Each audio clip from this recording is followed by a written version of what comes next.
दोस्तों हमारी आज की मूवी है जीपर्स क्रीपर्स। ये एक ऐसे हैवान की कहानी है जो हर 23 सालों में 23 दिनों के लिए जागता है और जब वो जागता है तो आसपास ऐसी तबाही मचाता है जिसे लोग सदियों तक नहीं भूल पाते। दोस्तों कहानी की शुरुआत में ये दिखाते हैं कि बिल्ली नाम का एक बच्चा अपने खेत में स्केर क्रो बांध रहा होता है। स्केर क्रो उसको कहते हैं जो खेत में परिंदों को भगाने के लिए पुतला लगाया जाता है। वहीं बिली के फादर और उसका बड़ा भाई जैक काम कर रहे होते हैं। बिली जब स्केर क्रो को बांध रहा होता है तो अपने पास वाले स्केर क्रो को देखता है। वो कुछ अजीब सा दिख रहा होता है और जब वो उसके पास जाकर उसको ध्यान से देखता है तो उसका पंजा हिलता है। दरअसल ये स्केर क्रो नहीं होता। बिली डर के वहाँ से भागना शुरू कर देता है और ये हैवान उसका पीछा करना शुरू कर देता है। बिल्ली ज़ोर से चिल्लाता है। बिल्ली की आवाज़ सुनकर उसका फादर और जैक उसकी तरफ भाग कर आना शुरू कर देते हैं जिस तरफ से बिल्ली की आवाज़ आ रही होती है। जैसे ही वो बिल्ली के पास पहुंचते हैं तभी वो क्रीपर बिल्ली को उनकी आंखों के सामने उड़ाकर आसमान में ले जाता है और कुछ ही देर में वो गायब हो जाता है। बिल्ली के फादर और जैक को ये देखकर बहुत सदमा होता है और वो अपने आप को बहुत लाचार महसूस करते हैं कि वो अपने भाई और बेटे को नहीं बचा सके। दोस्तों इस क्रीपर को जागे हुए आज पूरे 22 दिन हो चुके हैं और ये शहर में कई लोगों को मार चुका है। और ये शैतान जो क्रीपर है ये 23 साल में 23 दिनों के लिए जागता है। अगले यानी 23वें दिन ये दिखाया जाता है कि एक स्कूल बस बच्चों को ला रही होती है। ये सारे के सारे बास्केटबॉल प्लेयर होते हैं। जब इनकी बस सुनसान सड़क पर होती है तभी इनकी बस का टायर फट जाता है और बस की लेडी ड्राइवर और इनका कोच जब नीचे आकर देखते हैं कि इनके बस के टायर में एक शोरिकन होता है। शोरिकन एक वेपन होता है जिसको हाथ से बनाया जाता है। ये लोग शोरिकन देखकर परेशान हो जाते हैं और इन लोगों को समझ में नहीं आता कि ये काम किसने किया होगा। वो शोरिकन को निकाल के बस के अंदर वापस आ जाते हैं और वो किसी को मदद के लिए बुलाते हैं। इसी दौरान बस में रेडियो पर एक खबर आती है पास के ही एरिया में एक चर्च में 300 लाशें मिली हैं और सब एक दूसरे से जुड़ी हुई। मगर ये सब लोग इस खबर को इग्नोर कर देते हैं। इनकी जो लेडी बस ड्राइवर होती है वो रेडियो पर ये बोलती है कि हम नेशनल हाईवे 9 पर फंसे हुए हैं और हमारी है मदद के लिए किसी को भेजा जाए। लेकिन काफ़ी देर तक वहाँ पे कोई नहीं आता तो ये एक ही टायर से बस को चलाना शुरू कर देते हैं। दरअसल बस का पीछे का एक टायर ब्लास्ट हुआ होता है जबकि दूसरा टायर अभी भी सही होता है। दूसरी तरफ ये दिखाते हैं कि बिली के फादर और उसका भाई अपनी गाड़ी में ऐसे हथियार लगा रहे होते हैं जिससे वो उस क्रीपर को मार सकें और बिली की मौत का बदला ले सकें। वहीं वो बस धीरे धीरे आगे बढ़ रही होती है। वहीं इस बस में एक लड़की होती है जिसका नाम मिन्सी होता है। इस लड़की को विजन्स आते हैं और उन्हीं विजन्स में ये देखती है कि बिली को और एक दूसरे लड़के को जिन दोनों को इस क्रीपर यानी उस हैवान ने मारा होता है और ये दोनों उसके विजन में उसको बताते हैं जैसा कि वो उसको उस हैवान के बारे में बता देते हैं। इसी विजन में वो एक साया भी देखती है और वो उनकी बस की तरफ कुछ फेंकता है और कुछ ही देर में उनकी बस का टायर ब्लास्ट हो जाता है। ये विजन में नहीं होता बल्कि असल में इनकी बस का दूसरा टायर भी फट जाता है। और जब लेडी ड्राइवर नीचे आके टायर चेक करती है तो उस पर वो उसी तरह का सिलिकॉन टायर पर लगा होता है और उसको देखकर वो परेशान हो जाती है। वो बहुत घबरा जाती है और उसको ये महसूस होने लगता है कि कोई उसका पीछा कर रहा है और वो सब बच्चों को बस के अंदर जाने का बोलती है ताकि कोई हादसा ना हो। वहीं एक और गाड़ी आती है जिसमें एक कपल बैठा होता है। बस का कोच उनको रोककर ये बताता है कि बस के दोनों टायर फट चुके हैं और अब बस हिल भी नहीं सकती और वो उनके ज़रिए मदद का एक पैगाम उनको देता है और वो कहते हैं ठीक है हम ऐसा ज़रूर करेंगे। उसके बाद वो वहाँ से चले जाते हैं। उसके बाद कोच रोड पर इमरजेंसी पटाखे और धुआं छोड़ता है ताकि कोई उनकी मदद के लिए वहाँ पहुँचे।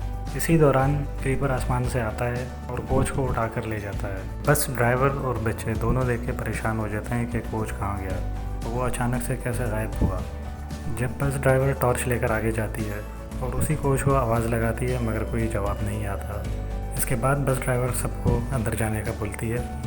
सब अंदर चले जाते हैं और दरवाजे को लॉक कर देते हैं। उसके बाद वही लेडी ड्राइवर और उसका दूसरा कोच नीचे होते हैं और पहले वाले कोच को ढूंढ रहे होते हैं। तभी क्रीपर आसमान से आता है और वो उसको भी उठा कर ले जाता है। बस में बैठा पीछे एक लड़का वो देख लेता है मगर उसको समझ में नहीं आता क्योंकि क्रीपर की स्पीड बहुत ज़्यादा तेज़ होती है।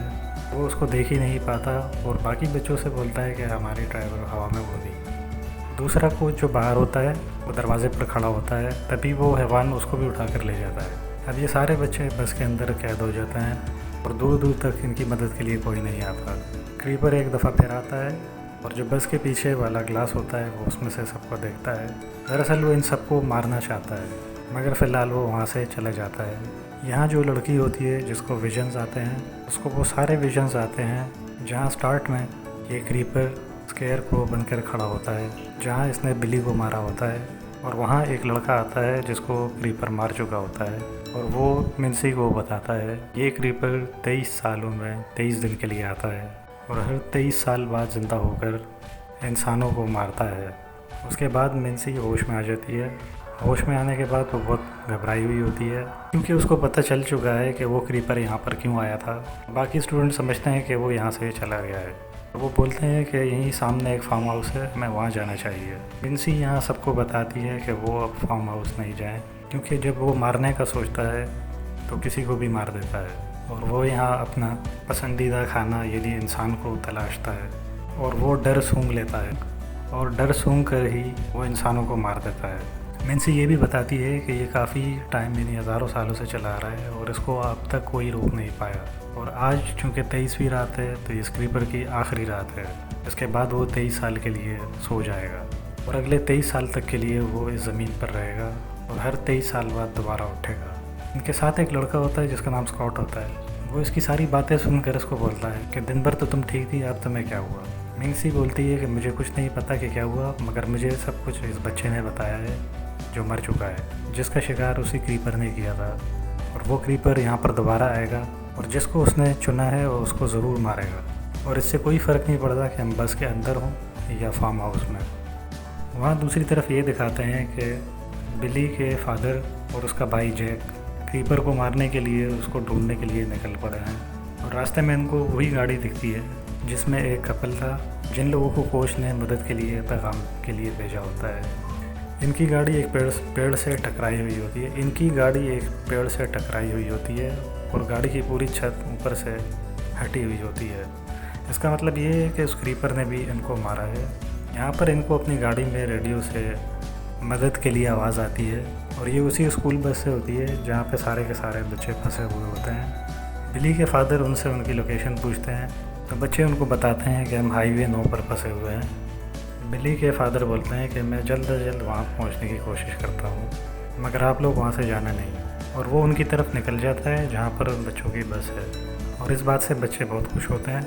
उन्हें लगता है कि अब उनको बचा लिया जाएगा। और उसी दौरान बस की छत फाड़कर एक हाथ निकलता है और ये हाथ उसी क्रीपर का होता है। वो इनमें से एक बच्चे की गर्दन पकड़ लेता है और उसको ऊपर की तरफ खींचना शुरू कर देता है और सब बच्चे उसको नीचे से पकड़ के अपनी तरफ खींचना शुरू कर देते हैं। और वहीं पर एक लड़की लोहे की एक रॉड से उसके ऊपर हमला कर देती है और रॉड उसकी आँख के आर पार कर देती है।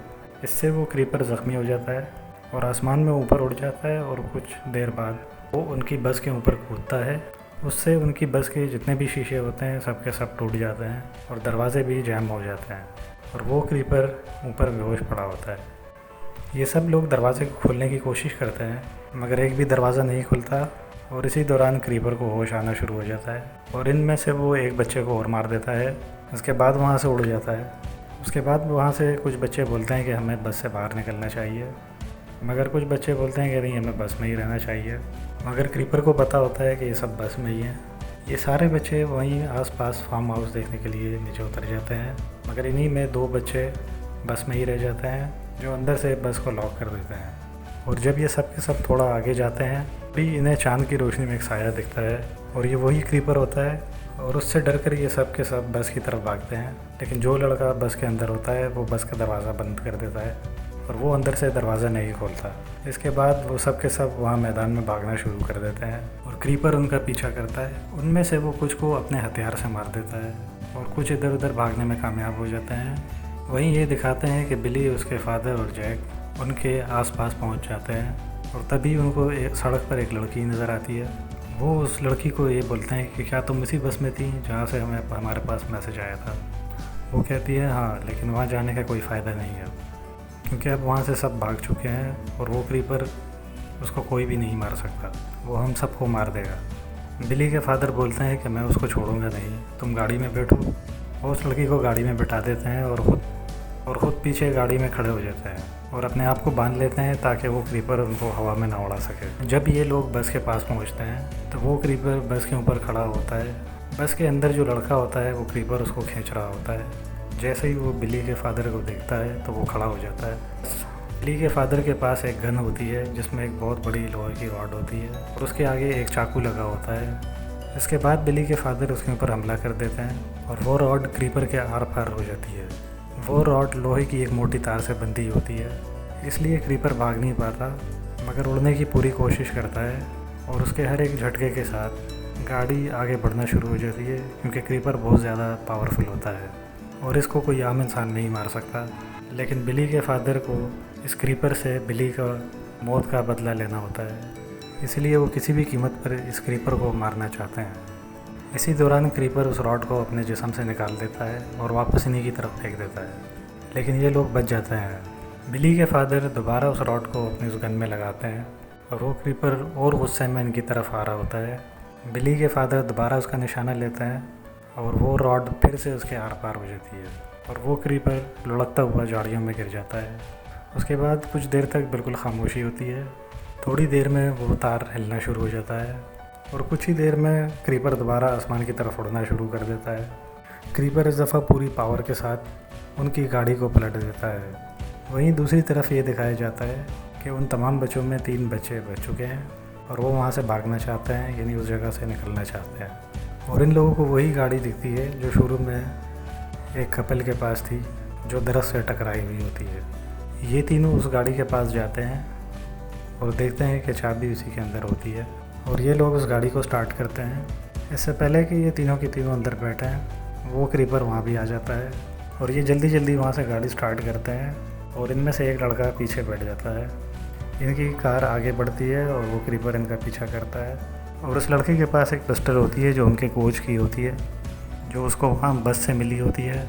ये लोग गाड़ी को वहाँ बहुत तेज़ी से भगाते हैं। क्रीपर इनके पीछे होता है और वो लड़का जिसके पास गन होती है वो उस पर फायरिंग कर देता है, मगर उस फायरिंग से क्रीपर पर कोई असर नहीं होता क्योंकि उस क्रीपर को मारा नहीं जा सकता। वो लगातार इनका पीछा करता है। इससे पहले कि पीछे बैठे हुए लड़के को आसमान पर उड़ा के लेके जाता तो आगे बैठा हुआ लड़का उसको बोलता है कि नीचे झुक जाओ। वो लड़का सबसे पहले लड़की को धक्का दे देता है और फिर पीछे बैठे हुए लड़के को बोलता है कि नीचे झुक जाओ। साथ ही गाड़ी की ब्रेक लगा देता है। ब्रेक लगने से वो क्रीपर गाड़ी का शीशा तोड़ते हुए आर पार निकल जाता है और ये दोनों लड़के बुरी तरह से घायल हो जाते हैं। क्रीपर का एक हाथ, पैर और पर टूट जाता है और वो लड़का भी वहीं पर ही जख्मी पड़ा होता है और जब वो उस क्रीपर को देखता है तो उसको डर लगता है और क्रीपर उसके डर को सूंघ लेता है, यानी उसको पता चल जाता है कि आसपास में कोई है और वो उस डर की तरफ बढ़ना शुरू हो जाता है और ये डर असल में उस लड़के के अंदर ही होता है।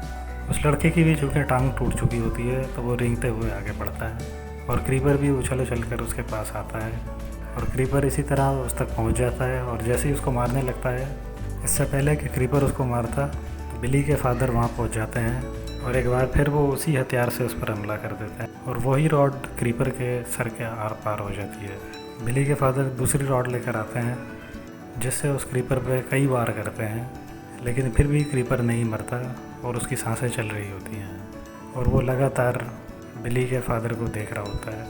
उसके बाद उस क्रीपर का पूरा चेहरा उसकी स्किन से कवर हो जाता है। उसके बाद मैंगसी बोलती है कि ये मरा नहीं है, इसका वक्त पूरा हो चुका है और ये 23 साल बाद फिर दोबारा आएगा। असल में क्रीपर के 23 दिन पूरे हो चुके होते हैं, इसलिए वो 23 साल के लिए गहरी नींद में चला जाता है। बिली के फादर बोलते हैं कि मैंने अपने बेटे का बदला ले लिया, ये मेरे लिए अब मर चुका है। इसके बाद ये दिखाया जाता है कि 23 बरस गुजर चुके हैं और बिली के फादर बूढ़े हो चुके हैं और उनके फार्म में 2 लड़के और 1 लड़की आते हैं। दरअसल ये सब के सब उस क्रीपर को देखने आए होते हैं जो कि अब सिर्फ एक पुतले की तरह है।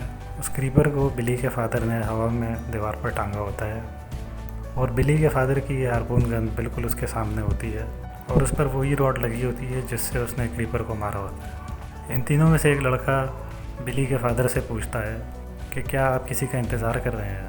दरअसल 3 दिन बाद इस क्रीपर को सोए हुए पूरे 23 साल हो जाएंगे और ये फिर 23 दिनों के लिए जाग जाएगा। इसीलिए बिली के फादर पूरी तैयारी के साथ इसके सामने बैठे हैं ताकि क्रीपर के जागते ही वो इसको मार दें। इसके साथ ये फ़िल्म यहीं पर ही ख़त्म हो जाती है। ये फ़िल्म 2003 में रिलीज़ हुई थी। इसका बजट था $17 मिलियन और इसने बॉक्स ऑफिस पर कमाई करी थी $63 मिलियन की। दोस्तों, उम्मीद करता हूँ आपको ये कहानी ज़रूर पसंद आई होगी। इसके साथ ही मुझे इजाज़त दीजिएगा। अल्लाह हाफ़िज़।